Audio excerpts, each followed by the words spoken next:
ವಿಶೇಷ 16ನೇ ತಾರೀಕಿಗೆ ಇವತ್ತು ಎಲ್ಲ ಕಲಶಗಳ ಆರಾಧನೆಯನ್ನು ಮಾಡಿ ನಾಳೆ ಬೆಳಗ್ಗೆಯಿಂದ ಅತಿರುದ್ರ ಮಹಾಯಾಗ 64 ಮತ್ತು ಪ್ರಧಾನ ಕುಂಡವನ್ನು ಸೇರಿ 65 ಹೋಮ ಕುಂಡಗಳನ್ನು ಹೂಡಿ 121 ಜನ ಋತ್ವಿಜರು,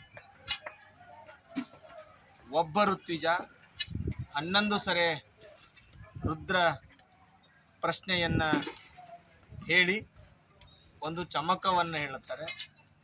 ಅಂಥ 121 ಜನ ಪುರೋಹಿತರು 11 ದಿವಸಗಳ ಕಾಲ 14,631 ಸರೆ ರುದ್ರ ಪಾರಾಯಣವನ್ನು ಮಾಡಿದರೆ ಇದಕ್ಕೆ ಅತಿರುದ್ರ ಅನ್ನುವಂಥದ್ದು ಶಾಸ್ತ್ರದಲ್ಲಿ ಉಲ್ಲೇಖ ಇದೆ.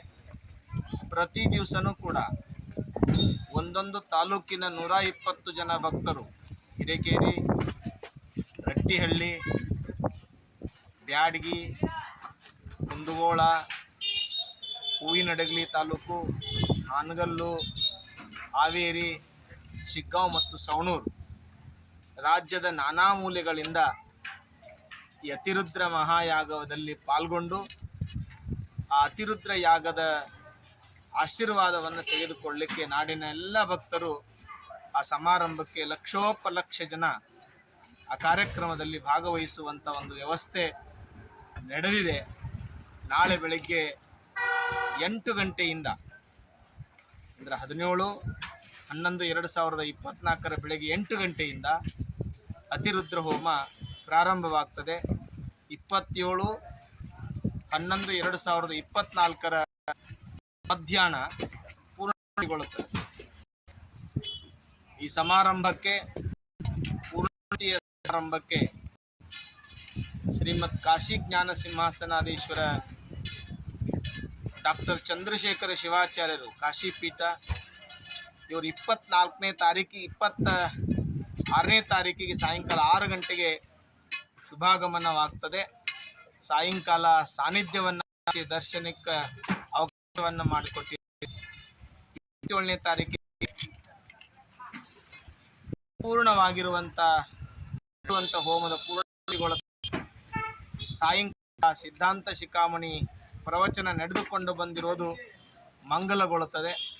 28ನೇ ತಾರೀಕಿಗೆ ಶ್ರೀಶೈಲ ಜಗದ್ಗುರುಗಳ ಸಾನ್ನಿಧ್ಯದಲ್ಲಿ ಪುರವಂತಿಕೆ ಮೇಳ, ವೀರಭದ್ರ ಗುಗ್ಗುಳ ಮಹೋತ್ಸವ, ಮಧ್ಯಾಹ್ನ 3 ಗಂಟೆಯಿಂದ ವೀರಶೈವ ವೈಭವ ಅನ್ನುವಂಥ ಸಮಾರಂಭ, ಸಾಯಂಕಾಲ ವೀರಭದ್ರೇಶ್ವರ ಕಲ್ಯಾಣ ಮಹೋತ್ಸವ,